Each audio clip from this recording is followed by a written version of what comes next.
we are back in the communities again today at Port St. John's. Today is Sunday. Obviously, we are visiting churches because this is where we will find even our beneficiaries, and we are able to speak to our beneficiaries, whether mothers or fathers and young people.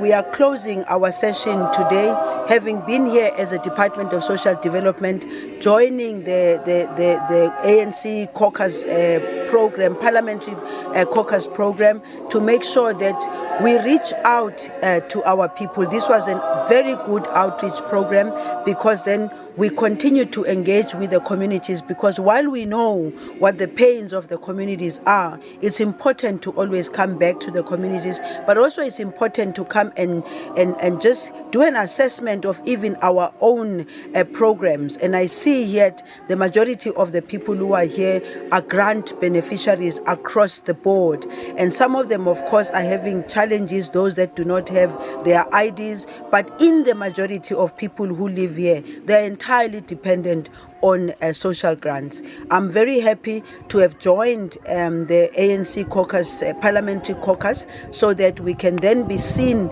to be on the ground, and we can keep improving the lives of our people through our services. But lastly, the issues that we dealt with, which are still a pain, is the issue of gender-based violence and violence in general against women and children. Here we are in a church where we are asking abefundisi and all the people in church to continuously talk about this issue, to continuously assist us in dealing with it. And I'm happy that the abafundisi themselves were able to indicate to me that they themselves is something they talk about every day in church.